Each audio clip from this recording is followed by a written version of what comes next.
বন্ধুরে আমার, জুমার দিনে কেউ যদি প্রাণের নবীকে ভালোবেসে মাত্র 80 বার যদি দরুদ পড়তে পারো গো, তাহলে 80 বছরের সগীরা গুনাহ আমার আল্লাহ মাফ করে দেয়।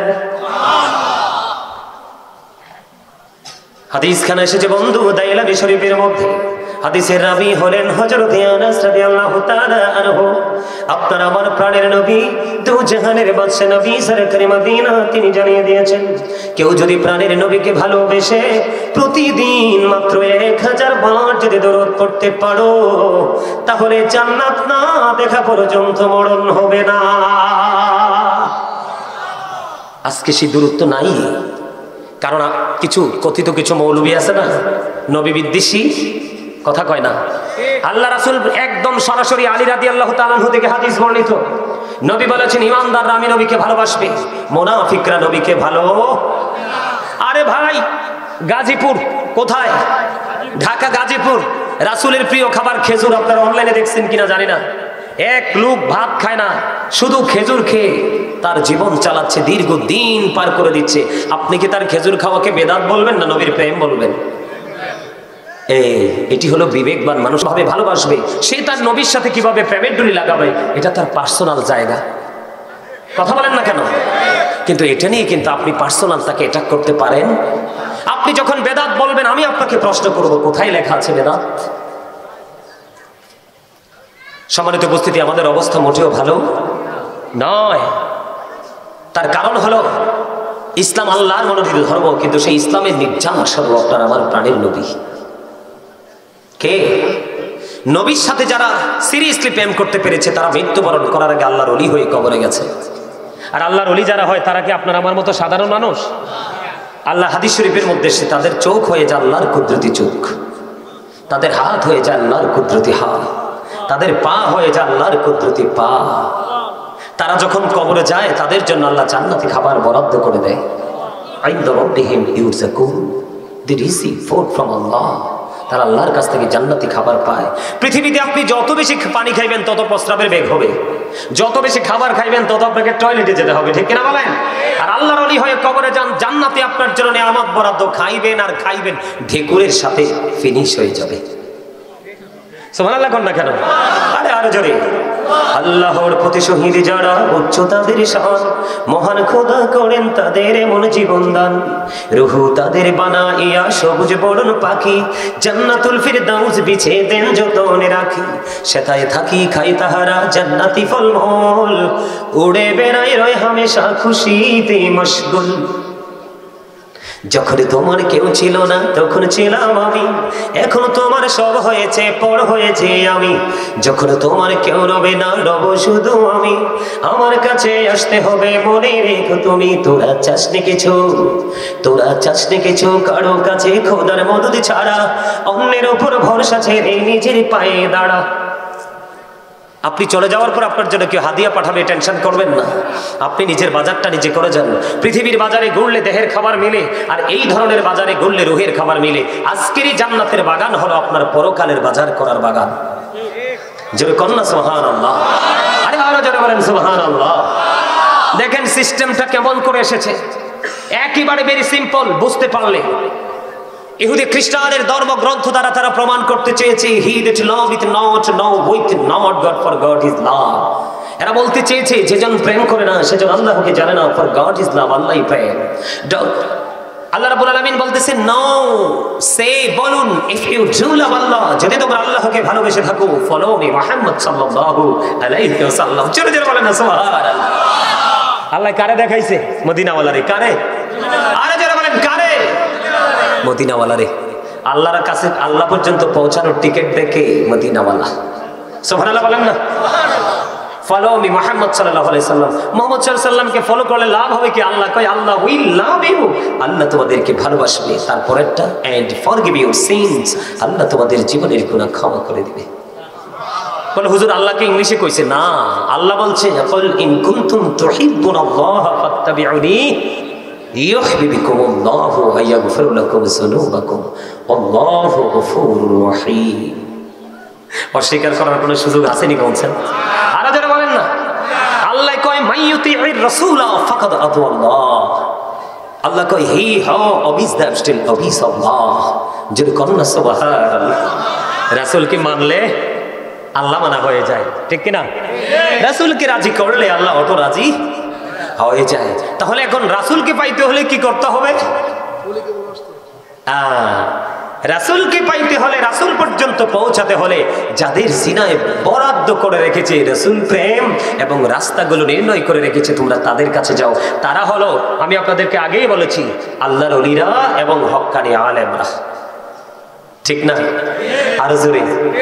তাহলে আপনি স্টেপ বাই স্টেপ ধারাবাহিকভাবে এই পর্যন্ত এসেছেন, এটা আপনাকে মানতে হবে। তো এটা যদি আপনি না মানেন তাহলে আপনি কিন্তু 100% ইমানদার হতে পারবেন না। সম্মানিত উপস্থিতি, দুনিয়ার অবস্থা ভালো না।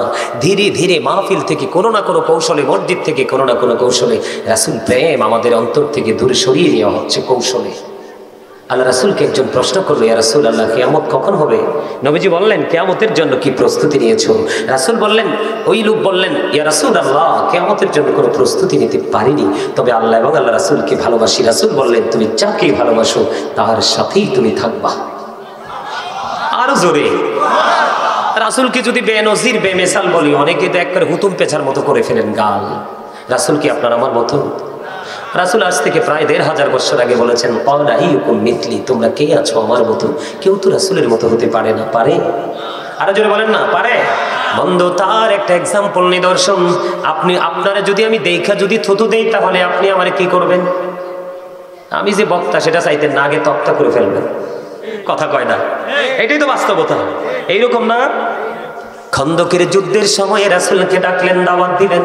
হযরত জাবের একটুখানি বন্ধু বুঝে নেবেন, হযরত জাবের রাদিয়াল্লাহু তাআলা আনহু বললেন, ইয়া রাসূলুল্লাহ, ইয়া হাবিবাল্লাহ, নবী গো, ও প্রাণের নবী, কয়েকজন মুহাজির আনসারকে নিয়ে আসেন আমার বাড়িতে দাওয়াত। আয়োজন হলো মাত্র 350 আটার রুটির খামির। করো কত? মাত্র তা 350। আর রান্না হলো ছোট্ট একটা ছাগলের বাচ্চা। নবীজিকে দাওয়াত দেওয়া হলো। নবীজিকে যখন দাওয়াত দেওয়া হলো বন্ধু, এবার জাবের দাওয়াত দিছি মুষ্টিময় কয়েকজন। হযরত জাবের একটা ডাক দিয়ে বললেন, খন্দকের ময়দানে তোমরা সবাই চলো রে, জাবেরের বাড়িতে দাওয়াত করেছে। আপনারা মনে মজা পান নাই? মজার একটা জায়গা না? হযরত জাবের রাদিয়াল্লাহু বলতেছে অল্প সংখ্যক, আর আমার নবীজি দাওয়াত দিবেন সবাইকে নিয়ে। আবার হযরত জাবের রাদিয়াল্লাহু তাআলা চলে গেলেন। যাইতে যাইতে যাইতে যাইতে বিবিকে গিয়ে ডেকে ডেকে বললেন, বিবি রে, আমি তো দাওয়াত দিয়েছি অল্প কয়েকজনকে, নবীজি সকল মুহাজির আনসারদেরকে নিয়ে আসতেছে। এবার জাবেরের বিবি বলল, স্বামী স্বামী গো, আপনার দাওয়াত নবীজি পেয়েছে কিনা? কয় হ্যাঁ পেয়েছি, স্পষ্ট পেয়েছে। আপনার কোনো টেনশন করার দরকার নাই, কারণ তিনি তো রাহমাতাল লিল আলামিন। বন্ধু, নবীকে চিনো গো, নবীকে চিনতে পারলে বন্ধু বাঁচা আছে না? এত বাঁচা নাই। এবার চলে গেলেন। যাওয়ার পরে বললেন, রুটির খামির নিয়ে আসুন। নবীজি এই পবিত্র জবান মুবারক মুখ মুবারক থেকে একটু থুতু নিক্ষেপ করে দিলেন। এবার রুটি বানাতে থাকো। ও বন্ধু, এবার ওই যে ছোট্ট পাতিলের মধ্যে গোস্তটা রান্না করা হয়েছে। অমনু, ইয়ানে কথা কোয়া যাইবে না, ইয়ানতে ঘরে চললে যাইতে হইবে। মাশাল্লাহ মাশাল্লাহ, মুই এগুলো বরিশাল থেকে লইয়াইছি, ভালো হয়েছে। এই আমি কইতে আরি, মোর এই মজা লাগে। আলহামদুলিল্লাহ, আরো জোরে। এবার বন্ধু চলে গেলেন, গোস্তের পাতিলটা নিয়ে আসো। নবীজির কাছে গোস্তের পাতিলটা নিয়ে আসো। এই গোস্তের পাতিলের মধ্যে ছোট্ট ছাগলের বাচ্চা জবাই করা গোস্ত। এবার নবীজি আবার এই পাতিলের মধ্যে ও বন্ধু একটুখানি থুতু মুবারক নিক্ষেপ করে দিল। এবার বললেন, ঢাকনা সরাইও না, একদিক দিয়ে রুটি বানাইতে থাকো আর খাওয়াইতে থাকো। বন্ধু, হাদিস শরীফের মধ্যে এসেছে, খাওয়াইতে খাওয়াইতে খাওয়াইতে খাওয়াইতে খাওয়াইতে খাওয়াইতে 350 রুটি রে, 350 আটার রুটির খামির। ছোট্ট একটা ছাগলের বাচ্চা খাওয়াইতে খাওয়াইতে খাওয়াইতে খাওয়াইতে বন্ধু 1000 মুহাজির আনসারকে খাওয়াইছে। এবার ওই রুটির খামিরের দিকে চাইয়া দেখে যেমন খামির তেমন রয়ে গেছে, গোস্তের পাতিলের মধ্যে তাকাইয়া দেখে যেমন গোস্তের পাতিল তেমনই রয়ে গেছে। মনে হয় যেন কেউ এখান থেকে কিছু স্পর্শই করে না। আপনারা বলেন তো বরকত আসলো কোত্থেকে? নবীজির পবিত্র থুতু মোবারক থেকে। আর আপনার আমার থুতু তো থাক দূরের কথা, আগে আমি খাবারটা খাইলাম, কি করলাম? খাবার খাইলাম, ধরেন প্লেট, হাতটা ধুইলাম, এটা ধরেন আর একটা প্লেট আমার ভাইয়ের, আমরা দুজন তো ভাইয়ের জন্য এক্সাম্পল দিচ্ছি, ঝাড়া দিলাম জোরে, উনি কিন্তু দেখে ফেলেছে আমার হাতের পানি, আইটা পানি পড়ছে এটার মধ্যে, উনি খাবে, আপনারা কেউ খাবেন? কিন্তু বন্ধু নবীজি শুধু রহমত নয়, নবীজির সব কিছু বন্ধু নিয়ামত। বরকতময় দাসী উম্মে আইমান নবীজির প্রস্রাব মোবারক খেয়ে ফেললো, নবীজি তাকে দুনিয়ায় জান্নাতি বলে ঘোষণা দিল। আর জোরে বলেন না সুবহানাল্লাহ, আর একটু মহাব্বতে বলুন না সুবহানাল্লাহ। উহুদের ময়দানে নবীজির দান মোবারক শহীদ হয়ে গেল। কি হয়ে গেল? আসেন এদিকে আসেন। দান মোবারক শহীদ হয়ে গেল।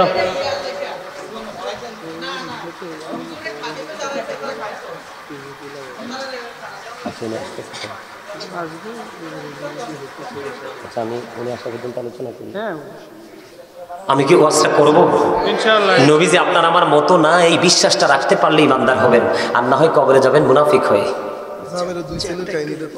আচ্ছা এইটা পরে কমু আনে আলহামদুলিল্লাহ কর না আরো জোরে।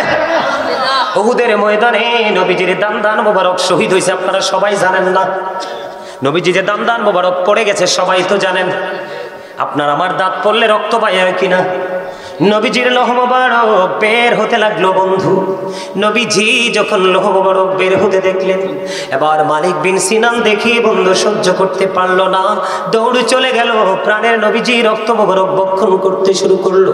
রক্ত মোবারক বক্ষণ করতে করতে করতে করতে বন্ধু এক পর্যায়ে নবীজি বললেন রক্ত বক্ষণ করো না, জমিনে ফেলে দাও। কিন্তু হুজুরতে মালিক বিন সিনান ডেকে ডেকে বললেন, আল্লাহ ইয়া রাসূলুল্লাহ, আল্লাহর ইজ্জতের কসম করে বলছি গো, আপনার একটা ফোঁটা রক্ত উহুদের ময়দানে আমি পড়তে দিব না। এই কথা বলে বলে বন্ধু রক্ত মোবারক চুষতে ফেললো। চোষা যখন শেষ হয়ে গেল, আমার নবী গোটা পৃথিবীকে জানিয়ে দিল, তোমরা দুনিয়ায় যদি কোনো জান্নাতি মানুষ দেখতে চাও তাহলে মালিক বিন সিনানকে দেখে না। আর আপনার আমার রক্ত খাওয়া হারাম, ঠিক নেই? আপনার আমার রক্ত খাওয়া কি? তো নবী আপনার আমার মতো। মূসা নবী মেরাজে যাওয়ার সময় আল্লাহ রাসূলের দেখা করলেন 6ষ্ঠ আসমানে। কোন আসমানে? মূসা নবীর দাম আছে না নাই? মূসা কয় রব্বি আরিনি, আল্লাহ কয় লান তারানি। মূসা নবী আল্লাহরে দেখতে চায়, আল্লাহ না করে দিলেন। আর আপনার আমার নবী এমন একজন নবী, কোরআন শরীফ খোলেন 15 পারা সূরা বনী ইসরাঈলে, আল্লাহ রাব্বুল আলামিন নিজেই আপনার আমার রাসূলকে দাওয়াত করে নিয়েছেন। তাহলে আপনার আমার মতনই রাসূল। এই রাসূলকে চিনতে পারলেই আপনি সাকসেস হয়ে যাবেন। কি কি? আর এই সাকসেস হওয়ার জন্য, রাসূলকে চেনার জন্য অবশ্যই আপনাকে হক্কানি আল্লাহর ওলিদের কাছে এবং হক্কানি আলেমদের কাছে আপনাকে যেতে হবেই হবে, মাস্ট বি। আর যদি বলেন যে না হুজুর আমার ফিউচার যেমনি মন্দির এমনি যাক, আমার কোনো অসুবিধা নাই, আমি আমার মতো চলবো, তাইলে সেটা আপনার ইখতিয়ার। কিন্তু সত্যিকারে যদি কবর থেকে পুরো জীবনটা যদি সুখী হতে চান, সুখীর করতে চান, তাহলে অবশ্যই আপনাকে আমাকে কি করতে হবে? হক্কানি আলেমদের, হক্কানি আল্লাহর ওলিদের শরণাপন্ন হতে হবে। কারণ এখানে আপনাকে সব ধরনের টিচিং দেওয়া হবে। কি করা হবে? সব ধরনের টিচিং দেওয়া হবে। যেমন আমি যদি হাদিস শরীফটা না জানতাম আপনাদেরকে জানাতে পারতাম, আমি যদি না বুঝতাম আপনাদেরকে বোঝাতে পারতাম। সম্মানিত উপস্থিতি, জিকির করলে লাভ, জিকির করলে লস নাই। জিকির বলতে কি? সৎ কাজেরও আদেশ, অসৎ কাজেরও নিষেধ। এখন কোন দিকে যাব? রাসূলকে আমরা ভালোবাসি, কিন্তু রাসূলের আদর্শ আমরা ভালোবাসি না। এটা কি সুন্নিয়ত বলে? এটা কি রাসূল প্রেম বলে? আপনি দাঁড়িয়ে শুধু রাসূলকে সালাম দিবেন, এটার নাম সুন্নিয়ত নয়। রাসূলকে সারা জীবন নূর বলে বলে বলবেন, এটার নাম সুন্নিয়ত নয়। এইগুলোকে সমর্থনের পাশাপাশি রাসূল যা নিয়ে এসেছে তাকে আপনি আপনার মধ্যে আনতে হবে। কি করতে হবে? আপনার আমার মধ্যে এনে এটাকে আমি জীবনের শুরু থেকে শেষ পর্যন্ত আমি এটাকে বাস্তবায়ন করে করে যেতে হবে। যেমনটি আমি আপনাদেরকে বলি, আমরা ভালোবাসি রাসূলকে কিন্তু ফলো করি ইহুদিদেরকে। কথা বলেন না কেন? আরো জোরে বলেন না। কাকে? আপনি যে দাড়ি রাখেন, দাড়ির স্টাইলটা যে রাখলেন, আপনি কি একবার কোন ইমাম সাহেবকে জিজ্ঞাসেন যে হুজুর আমি যে স্টাইলে দাড়িটা রাখছি এটা ঠিক আছে কিনা? আপনারা তুই যে ইহুদি নাপাক যারা, যাদের সম্পর্কে আল্লাহ বলেছে ইন্নাল কাফিরিনা কানু লাকুম আদুওয়াম মুবিনা, আল্লাহ বলেছেন the heretics are the eternal enemy of the believers, ইমানদারদের প্রকাশ্য শত্রু হলো বেঈমান কাফেররা। আপনি তাকে ফলো করে দাড়ি কাটিং করতেছেন, আবার মাথার চুল কাটার স্টাইল দেখলে এটা কি হিন্দুর বাচ্চা না মুসলমানের বাচ্চা চিনাই যায় না। কথা কন না কেন? খারাপ লাগবে তো আপনাদের কাছে, কারণ হক কথা তো, হক কথা এমনি একটু তিতা। হক কথা কি? সবচেয়ে যুবক ভাইদেরকে বলছি, সবচেয়ে দুঃখজনক লজ্জাজনক বিষয় হলো আল্লাহ মানুষকে সুন্দর করে বানাইছে। কি করে বানাইছে? আল্লাহ কয় ফি আইয়ি সূরাতিন মা শাআ রাক্কাবাক। আল্লাহ বলে আল্লাহ ক্রিয়েটেড দ্য মাইন্ড, আল্লাহর মন মতো করে আমাদেরকে বানাইছে। আর সুন্দর করে মানুষকে বানাইয়া আরো সুন্দর রাখার জন্য আল্লাহ আমাদেরকে পোশাক দিয়েছেন। কি দিয়েছেন? আল্লাহ কোরআনে বলেছেন লিবাসুত তাকওয়া যালিকা খায়র, আল্লাহর কাছে সবচেয়ে পছন্দের পোশাক হলো তাকওয়ার পোশাক। আমার দিকে তাকান, কত অন্যায় যে আমরা কন্টিনিউ করছি। পুরুষের পোশাক পরার ফরজ সিস্টেম হলো উপর দিয়ে থাকবে নাভি বরাবর। কি বরাবর? আর নিচের দিক দিয়ে থাকবে টাকনুর উপরে। এটা একটা পুরুষের জন্য ফরদা এবং এটা ফরজ। কি এখন আপনি যে প্যান্টটা পরলেন, আপনার প্যান্টটা উপর দিয়েও নিচে দিয়েও, তাহলে আপনি কি সুন্নিয়তের আওতায় আছেন? রাসূল প্রেমের আওতায় আছেন? আমার দিকে তাকান, আছেন? সম্মানিত উপস্থিতি, রাসূল একদিন মসজিদে অবস্থান করতেছে, হঠাৎ করে এক লোক এসে নামাজের নিয়ত বাঁধলো। নবীজি বললেন তুমি ওযু করে আসো। হাদিস শরীফের মধ্যে এসেছে তিনি কিন্তু কি করে ফেলেছেন?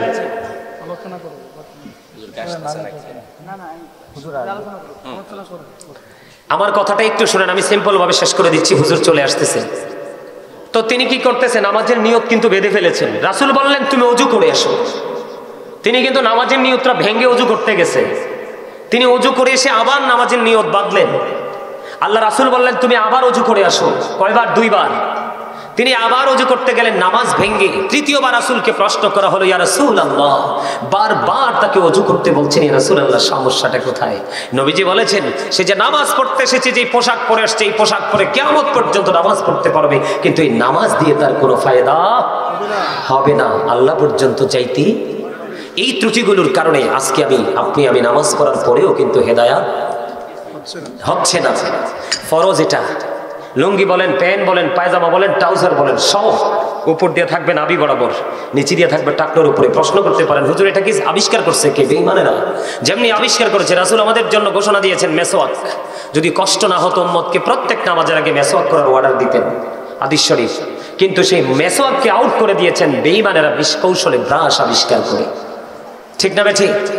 আমাদের বাড়িতে আমরাও ফুরকানিয়া মাদ্রাসায় গিয়ে পড়ছি, এখন আর ফুরকানিয়া মাদ্রাসা নেই, কিন্ডারগার্টেন বের হয়ে। এটাও কিন্তু বেঈমানদের একটা অপকৌশল। আজকে সকালবেলার যে কোরআন তেলাওয়াতের বাজারটা বন্ধ হয়ে গেছে। কি হয়ে গেছে? আরো জোরে বলেন, হয়েছে কি হয়েছে না? আজকে দেখেন সকাল থেকে বিকেল পর্যন্ত আপনার সন্তানেরা ইহুদিদের সংস্কৃতি লালন করতেছে।